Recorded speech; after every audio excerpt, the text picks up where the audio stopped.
I really want to know what your thoughts are, as well as, of course, I'm going to kick in some of mine from my professional and or personal experiences as well. And so let me close this. For some reason, there it goes. Okay, so the relationship between one's historical behavior from high school to college to employment. And really, essentially, I'm asking, is there a relationship between historical behavior along a continuum of high school to college to actual employment when we are looking at conflict resolution? Demetria, what are your thoughts?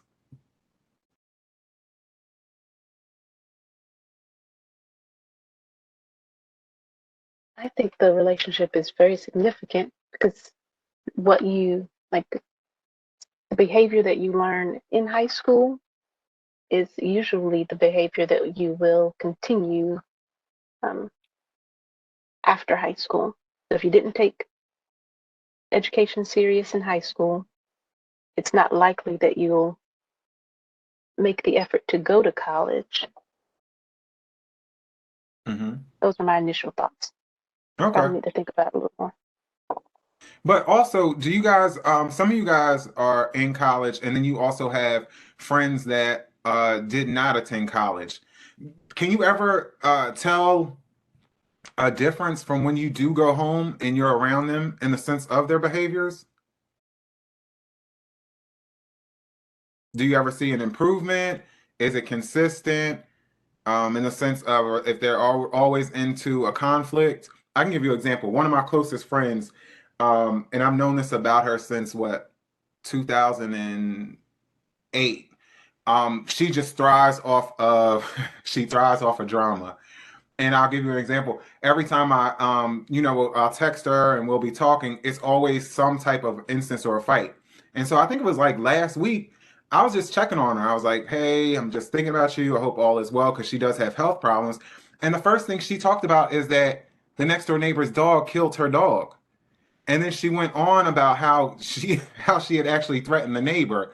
And so what I'm getting at is, our lives have gone in two different directions in the sense of myself being a professional and where she's at in the sense of a homemaker and she actually is on disability. But historically, some things I've actually grown out of versus this is her actual norm. And then when you actually go into the workspace, you have two individuals that are on two total different spectrums or ends of spectrums that then can have conflict from things of that nature.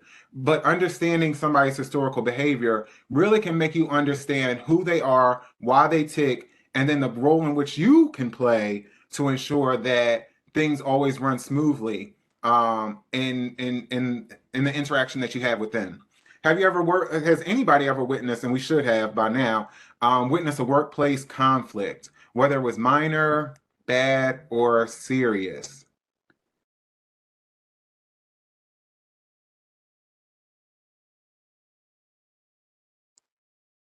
I've witnessed a workplace conflict, but it was like between a patient and a provider. Okay. So, do you want me to explain it? Yes, just as concise as can be, because some people might not understand why you saw that. But in that field, it might be something that can be potentially normal.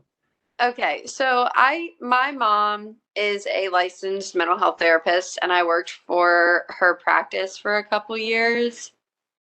And hi, and there was a conflict between a patient and a provider because the provider messed something up with the patient's medications. I'm not really 100% sure. And the conflict elevated to the point where the patient was threatening the provider and we had to call the police. Okay. So, yeah. So that's something in the sense of being that can be serious or bad. And when we go on through this presentation, we'll look also at how Some things don't necessarily have to be bad, or conflict can go into different stages as well as different levels. Um, so can anybody tell me? I can see Madison, um, Ingram Montgomery. Have you ever witnessed a positive resolution? And this can be something, like I've said, you could be in a lab group. I know for myself, the hardest thing that I had to deal with in earning my doctorate was not the writing, but it was the classwork. And I had the hardest time with classwork because we always had to work in a group. And I just did not like the fact that I had to put my trust in a leader that might not either steer the same way that I would, or might not be as dedicated so that I could get my A. So that was one of my struggles. But that's something that's small, but it also is serious because it's also something that historically would then follow me into my profession as well. So I had to work on that. But any positive resolutions for you, Madison? So I'll keep it short. So, well, it was actually this year. So I was working with actually friends on like a group project, and the two of my friends kind of clash heads in the group project because one wanted to redo the video, one didn't. So it was a lot, a little conflict that went on. But, so I talked to both of them and I was like, hey guys, I personally thought we should redo the video too. So I talked to both parties, voiced my opinion to both of them, and since both of them were like my friends, I feel like they respected me more, and then we resolved the issue and we ended up getting an A. So that was good. So my thing is this: is that essentially you were able to create a boundary, right? Hey, I need for you guys to get along. This is what the goal is. Let's move forward. But has anybody ever seen this in the sense of somebody that will not create a boundary, that they're so afraid of conflict that they would just rather see the drama play out?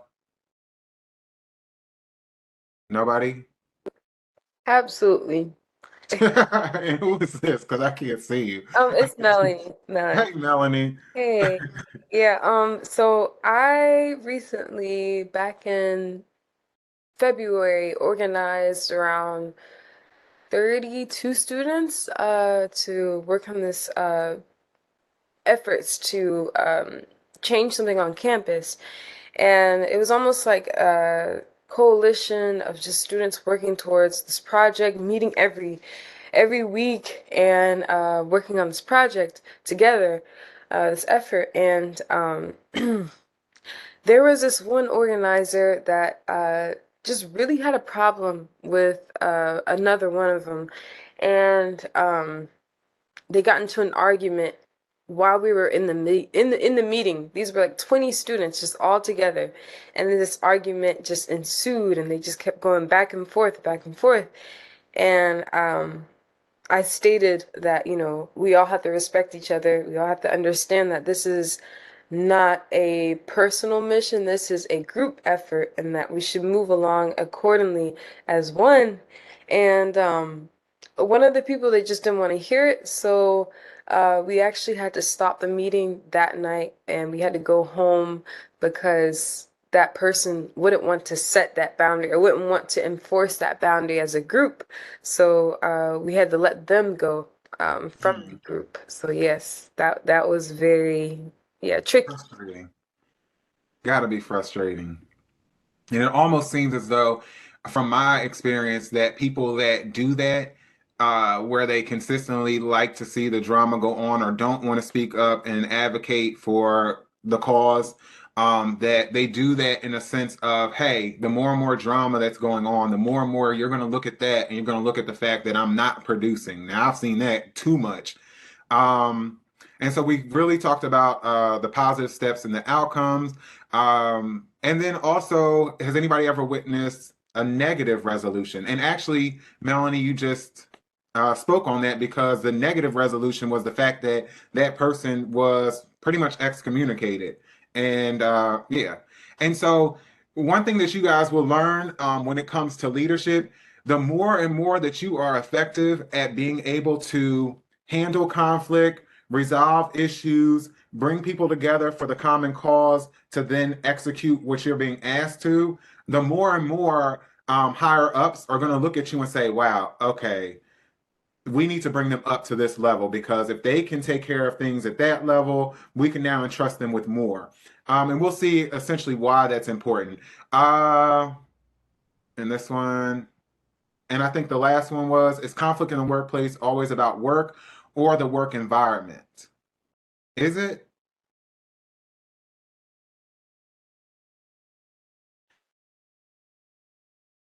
Tavia, I'm used to hearing you. What's going on?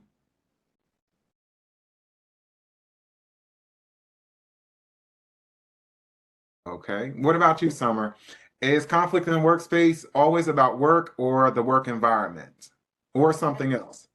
I think it can be both, but I would say probably more so the environment. Okay. Like clashing probably with your coworkers or your boss. I would probably say more so that, but it can be both. So, of course, it can be both. But also, what I was looking for is, if we're talking about conflict resolution, we're essentially talking about somebody's behavior, right? So, if you have somebody's behavior, their behavior could, of course, is going to be motivated by emotion. So, if they are going through something at home, if maybe they just lost their home, maybe they are high in debt, maybe they just lost a loved one, there are times in which we also have to think about the emotional piece and what actually could be going on with that individual that we might have conflict with. I say that because that can also create empathy. Yeah, and as far as trying to give somebody grace. So some of the workplace conflict stats that I was able to find definitely center around, for some reason, I'm not getting any assistance with what's going on the top of the screen. Okay, now I can actually see. So employees in the United States companies spend approximately 2.8 hours each week involved in a conflict. This amounts to around 359 billion in hours paid that are filled with and focused on conflict instead of on positive productivity. So the figure is the equivalent of 385 million days on the job going towards the goal of arguing, as opposed to being put towards collaboration. From the work that I have to do with industry, to bring in opportunities for Dell State students, that is the number one thing that employers want to know. Are your students able to be team players, and are they able to essentially work together and respect each other? Because um, outside, it's always going to be two minds are better than one. So that's a really big thing. In 2021, there were 61,000 workplace discrimination charges in the U.S., which resulted in more than 34 million in damages for victims in federal court. This does not include hundreds of millions in damages granted by state and district courts. 60% of employees never receive basic conflict management classes or training for conflict resolution in the workplace. Of those who did, 95% state that the training helped them navigate workplace conflict positively and seek mutually beneficial outcomes. And my question to you guys is, why should you ask in an interview about conflict resolution training? Matthew Gale, what do you think? Hold on. Gotta If you're think a little negotiating bit. a salary, or if a recruiter is trying to talk to you at the career fair on the 23rd, why do you think that that should be something that you should ask about if a company provides conflict resolution training or conflict management classes? Well, I don't think, well, like you as a worker, you don't want to have to deal with like conflict in the workplace. So if there is conflict training in the workplace, like every worker is gonna know how to like deal with that. Most definitely. So essentially, it's a step in the right direction of having a less hostile or toxic environment. Most definitely. And there might be things that you need to learn to put in your toolbox for when you do move on from that company with the experience that you've gained to make you more attractive to a new employer. 49% of workplace conflict happens as a result of personality clashes and egos. That's just basic. 34% of workplace conflict is a result of workplace stress. the actual stress of the job, and 25% of employees have witnessed absence or sickness due to conflict. Like to me, that's crazy. That 25% of people would actually be absent due to conflict. I don't think that I would. Yeah, I Before we would. move on, I have a question. Sure.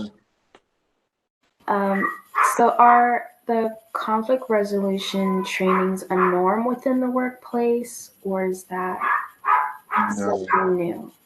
No. So I think they did. It said it was 60% of employees now may never have received basic conflict management classes. However, that's not looking at a stat of who actually does. Now, for me, all of the years I've been at Dell State, I've always received in the mail conflict resolution, like certificate classes or classes where it's like, hey, take this pamphlet to your boss and see if he'll pay $1,000 for you to have this conflict resolution training versus the institution actually providing it to me. So yeah, I don't it may or it may not be there. But I will say this, I think that it's more likely for as time goes on, uh for and also you have to think about money too, right? So if I'm a company and I've hired somebody that's shown me their perfect self in an interview, right? I'm not expecting them to bring drama and conflict. But maybe after 2 to 3 years, I've invested all this time and training, but then I'm also seeing that one of their downfalls is conflict. Then, yes, now it's time to offer conflict resolution training. That could be a part of that person's professional, they call it a PIP, professional improvement plan. So you could see it in different ways. So, what is conflict resolution? Conflicts in the workplace can sometimes arise when two or more parties have different objectives, opinions, or styles. Conflict resolution is the art of addressing those differences and finding a common ground that enables everyone to work together peacefully. And this statement literally puts me in the mindset of that emotional intelligence piece in the workplace, right? Because if you're able to tune into different people's emotional intelligence, 9 times out of 10, you're able to come up with a resolution that's beneficial for all. Yeah. So conflict resolution as a skill set, like I said, is definitely something that's necessary if you want to advance into management. And it is crucial because I just met with the Bioscience Association of Delaware. I hosted a roundtable on campus on the 8th while you guys were gone. And the company Croda mentioned how, they have a lot of scientists, a lot of students come to them for science, working into laboratories and stuff, but they stay there, which is kind of upsetting because if you're a company that is science, clearly the other half of the company has to be business to sell what they are producing, right? So if I have somebody that comes into the science end of things, they're extremely valuable if I can move them up into management and business because they've already had the science piece of what we're generating to sell. So one of the things that Croda said is that, they would like to see project management be added into the curriculum in the STEM because they have so many people that come in, have no type of business acumen, and then that's exactly where they stay at for 20 years. So that could kind of be it's a win for the company, but then it's not because there could be additional productivity from their advancement. So the ability to resolve conflicts is often seen as a leadership trait. People who can identify conflicts and pinpoint the cause, acknowledge different opinions, and build a consensus are valuable to many organizations. They make it more likely for personal differences to be set aside so work can actually continue. And so, of course, these are definitely some of the things when I did read through this article, shout out to Indeed.com. I don't want to take anybody's credit. That I do resonate with from being a behavioral intervention and teaching adolescent youth how to resolve conflicts. So, of course, active listening plays a role. And active listening is a crucial part of conflict management and resolution. An employee must be approached by someone about a way in which their behavior is disruptive. That's that piece that we were just talking about, where some people will shy away from any type of conflict or pointing things out with an actual boundary. And then by using active listening, they can understand the origin of the complaint and what to do about it. You next have bias for action. Having a bias for action means assertively seeking out the next steps rather than waiting for someone else to do something. In conflict resolution, this could manifest as a coworker noticing they may have upset someone else and actively seeking to address that with them as soon as possible. And then last, perspective taking. And here, perspective taking is the ability to understand someone else's point of view. You can also yourself, what are their thoughts, triggers, and observations? And this is so funny that this came up because I barely read this one. But I thought about it this morning with different things that are going on professionally, and I realized that present day there is a huge lack of putting yourself in somebody else's shoes. Why it's that way anymore, I don't know. There's always been a saying of dog eat dog, but from what I'm seeing now, there's a total lack of putting yourself in somebody else's shoes. Can somebody tell me why that might be now?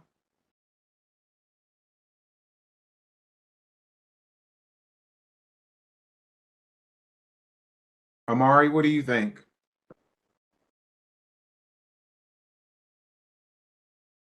Amari?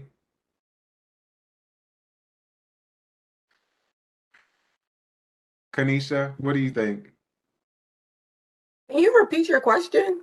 Yeah, so my question was just why do you think that people, while there's a lack of people putting themselves in somebody else's shoes?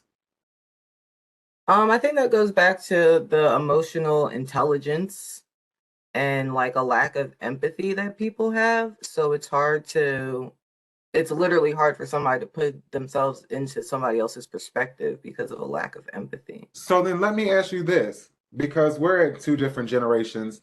Does the rule of what goes around come around still happen? Um, No, I'm keeping it real. Like, I really do want to know what you guys think about that. In my case, sorry for interrupting. No, you're fine. That definitely holds true. The way my mother raised me is I follow the golden rule. If I treat everyone how I want to be treated, and it usually works out well for me. Uh, and I feel like the lack of empathy isn't really something anyone tries to avoid, or like no one wants to be known as, just someone who doesn't have empathy. But a lot of the time there's so many things going on in the world, so many problems prop them up that people, like, it's very easy to get in your own way in that regard, like emotionally connecting to other people.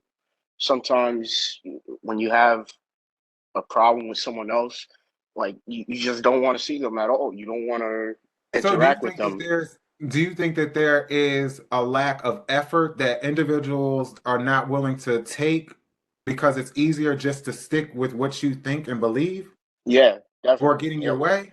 In some cases, yes. And of Huh. course, it's not that way across the board for everyone. Sometimes it's genuinely like you really can't understand uh, other people, and because you don't have the time or you don't have the right You know resources. what? Like, I think it but also, I'm in agreement with you, but also I think technology plays a role. I yeah, think that that we too. see Yeah, so much in technology in a sense of not just instant gratification, but you might get rejection, you might get fails more than you get wins, and you might end up thinking you grow that this is bitter the towards norm. that sometimes. Yeah. Okay, thank you. Okay. Conflict resolution skills moving forward. I think there's four more. Facilitation. Clearly, this is what Melanie did with her group. When there is conflict, you can arrange the environment around you to make resolutions easier. Mediation.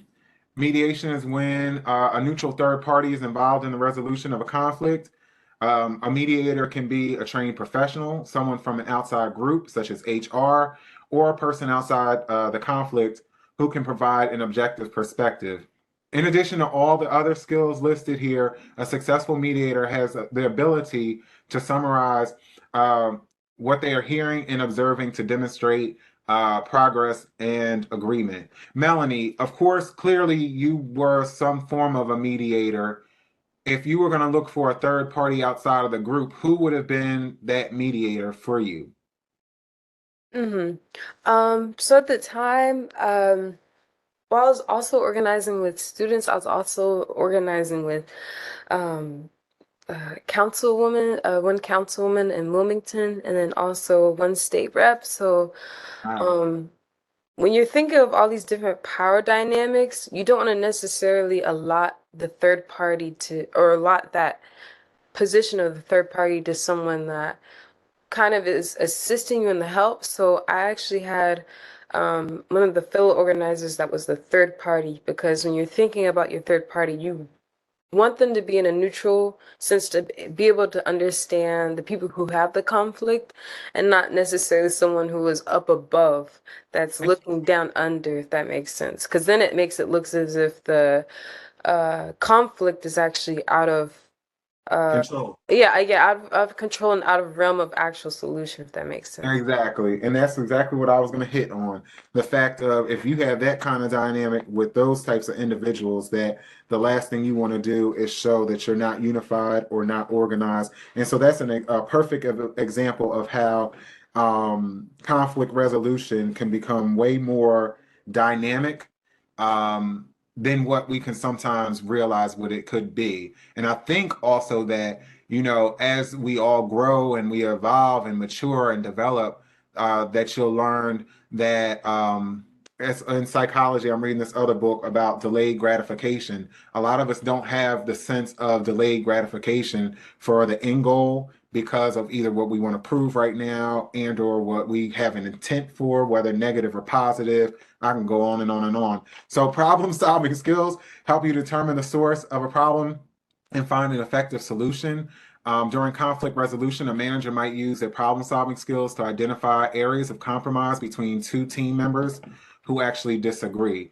And I've had that happen, of course, with, yeah, I've had that happen with students.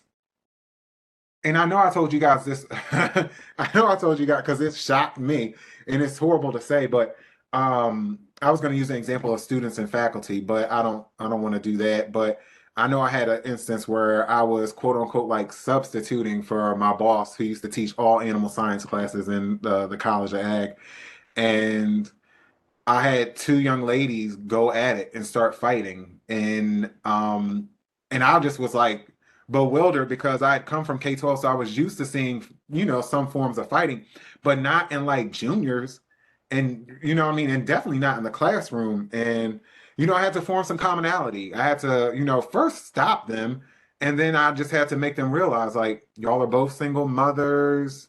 You guys are both here trying to advance yourself on behalf of your children. You only have a year left, and so that was definitely a way for them to subside from the foolishness of in the moment. Yeah.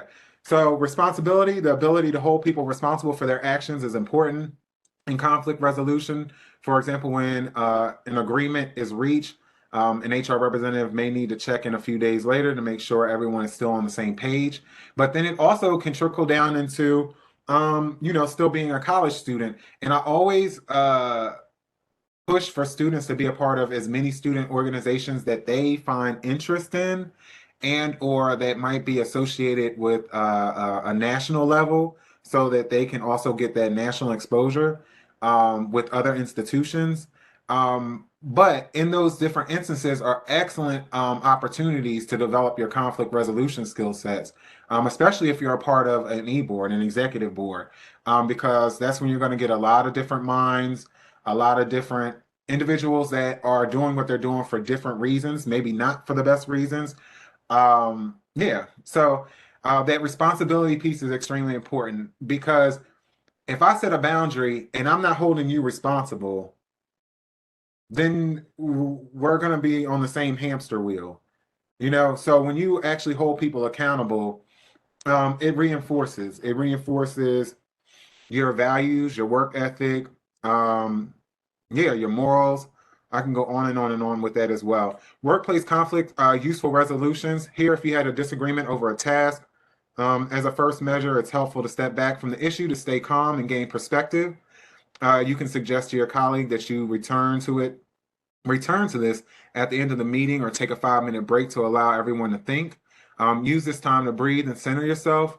This simple step benefits both parties by creating space and time to return to the problem with a fresh look. And you can easily prevent this type of conflict from escalating by confronting it early.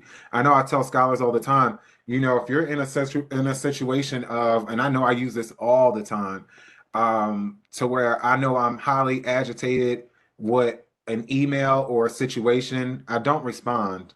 I'll take as long as I need to literally come back into focus, zen, or at least being able to come from the other person's perspective and or what their motive is, to then effectively respond. Because energy is real, and sometimes what's hit at you is can sometimes you can actually hit back at somebody else, and that doesn't always make you look like you're in the best light. um so yeah, so workplace conflicts, useful resolutions. Also, I know we're doing a lot of work in the book club when it comes to, I think this coming Friday we're dealing with, I think, like how to stay zen or in your peace. There's 4 different aspects, and then we had that workshop. But positive self-talk can actually work, and sometimes you have to say things outside of you, to literally refocus. I know one time I had read an article about different power words or phrases that you can use, and I think the only one that I actually do use, because I thought it was corny in the beginning, uh, was when you're extremely dead dog tired, saying out loud, "I'm back." And I don't know, it actually does work. I will say that, as far as being repowered or re-energized. So using things like that in situations like that can really make you cognitive about what's going on in the moment. Employee not meeting expectations. This could also be, like I said, in a work group. In these situations, active listening is an excellent approach to resolving this workplace conflict. Active listening is a listening technique that involves observing the other person's verbal and nonverbal cues, which some people can have a real bad issue with, and providing an accurate paraphrase after they've spoken to show them you understand. Whilst active listening, it's vital to acknowledge the other person's perspective and defer judgment. So, some useful phrases may include, "Can you expand on this more for me?" Because there might need to be more explanation that you might have caught, um, from what you heard. Would you like to see, what would you like to see going forward? You guys might have more of a commonality in your outcomes than what you really think you do. Can I see if I've understood you correctly? How would you describe your feelings here? One thing I would shy away from, and I'm not really keen on because it's taken over the world, is what does that look like? What could be the issue with saying to somebody, if they're coming to you with an idea, a construct, and you say either in writing or in person, well, what does that look like?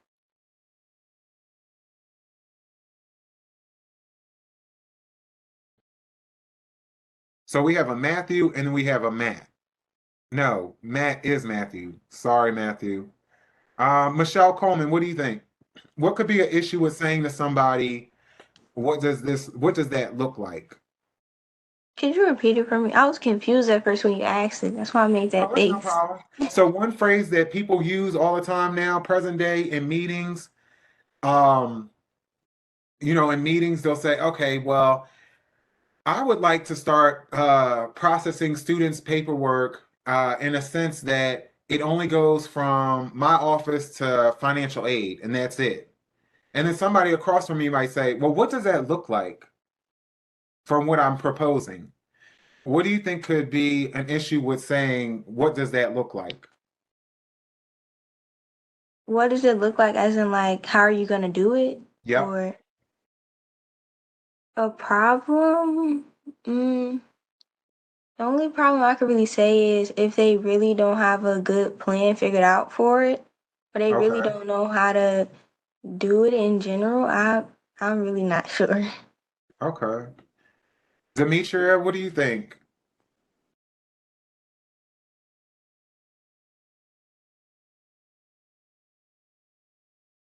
Valeria, what do you think?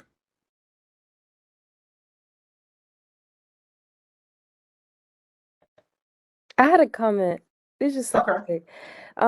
So hearing this question, it kind of brings me back to a situation of when you are working on something and working towards something, and someone asks you that in a group setting, in a team setting, it almost kind of You're about to say it.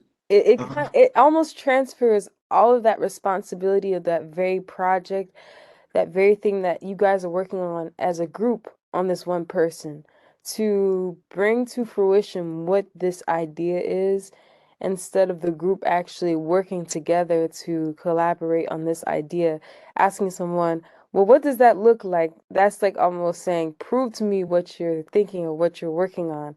And Mhm. that can create a negative environment because it puts a lot of responsibility on one person, and that is not necessarily good for the good of, it's not good for the group. No. And on top of that, I didn't even think about that. That's a perfect answer because then it does become the onus of that person that's actually trying to help and contribute because then it does not stay as teamwork. But what I was also saying was if you're coming up, if we already have a past issue of negativity or conflict, and then we're sitting up in a meeting, you're probably being condescending if you're going to go the route of, well, what does that look like? You know what I mean? So that can be taken in so many different, it can be taken at least to me in two different ways. One, constructively in a positive way, and two, condescending in a negative way. So that's why, like, when I say everybody says it, and it didn't happen till like maybe 2020. And then when it first started coming, I was just like, well, why does everybody keep saying that? Because it's just it doesn't make sense. And what you're saying is perfectly true because we're all here to find out what it looks like. So thank you, Melanie. Experiencing creative differences. Of course, here you want to resolve creative differences using your inventive outlooks to generate innovative solutions. Of course, you want to work together with your colleagues to incorporate ideas from both parties, compromising where necessary to highlight the most promising aspects from each perspective, and then reframe your opposing creative mindsets as a challenge to further your creativity and critical thinking skills. So, of course, here it is again, finding commonality in people. Workplace conflicts, additional useful resolutions, interpersonal conflicts. This also hits on emotional intelligence. So here, in interpersonal disputes, using a professional mediator or another neutral party can help you resolve the issue. This third party can mediate the conversation and ensure you keep working towards potential solutions. And then, of course, discrimination. So if you feel that you've experienced discrimination in the workplace, you likely want to involve a human resources team. You can talk to a manager you feel comfortable with or ask a colleague to come and support you in this process. You can also request a union representative to join you in meetings and ensure the company follows the correct procedure. So, even in present day society, with the laws that are in place with discrimination, is it always uh, beneficial to point out discrimination in the workplace?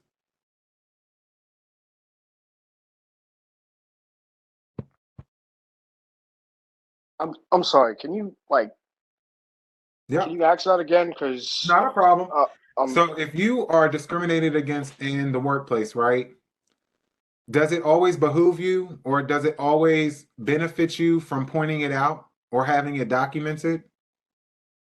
well, my first instinct is to say yes, but Mhm.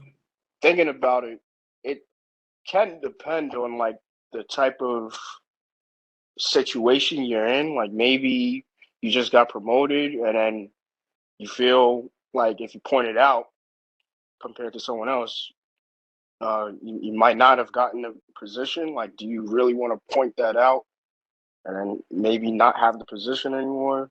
But then if Uh, someone else should have gotten it and you feel like the only reason you did get it is because of whatever discrimination was going on. I mean, honestly, a lot of people would say, no, don't do them. But if you're going to make everything equal and make everything as fair as possible, it should always be yes, it sounds like. Yeah, it should always be yes, but then also it can depend on the industry you're in. I was listening to a podcast last week about in Hollywood, the individuals that do all of the work behind the scene, even though they're unionized, they're still, ostracized or blackballed if they do, even though they're unionized, if they do put in about, discrimination. I know one young lady talked about being LGBTQ and some of the things that were said on set because in that instance or that area of Hollywood, it's still white male, and she was a female, and how she was actually blackballed. And so my thing is that sometimes you have to have an agenda. I know for me, being an African American male and being in well, I'm out of agriculture now, but I was in agriculture between school and work for 17 years. I faced so much discrimination. But at the end of the day, my agenda was number one, to get black ag educators uh, to be in the state of Delaware in the sense of employed by the time I decided to leave the field. And so, yeah, so I was able to do that. When I left in 2020, two of my students, Jovan Townsend, Ashley Mills, they're in the state of Delaware and they are educators in agriculture, which lets me now know that my work is done and that they're now able to really educate and facilitate bringing on board more young African Americans into what agriculture can be for them. So yeah, but I could have stopped. I could have, as they would have said if I did say something about the discrimination that I faced, then before George Floyd, it would have been he's pulling the black card or he's pulling the racist card. And so it wasn't as believable back then as it is now because of everything that's been seen globally, or what America has, now broadcast globally. So really, like I said, it depends on your agenda. And also be mindful that, there's nothing wrong with keeping a black book. There's nothing wrong with keeping things documented because, it might happen right now, but if you look at the laws that are in place, you might still advance and say to yourself, okay, well, I'm gonna advance for 4 more years into this position, and then after that, this is when I'm gonna file. So yeah, just be mindful about that.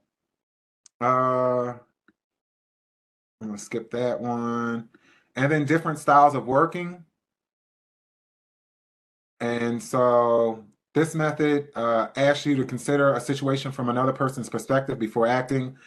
This is to encourage an empathetic response. In this technique, you imagine your situation from three perspectives. Yours, which is check to appreciate your position and acknowledge how you're feeling. Theirs, step into the other person's position, see the situation through their eyes, and remain compassionate about their emotions. And then observers, consider how an outsider sees your interaction and view your conflict objectively. You can complete this task with a person you have a conflict with and deepen your understanding of each other's working preferences to create a closer professional relationship.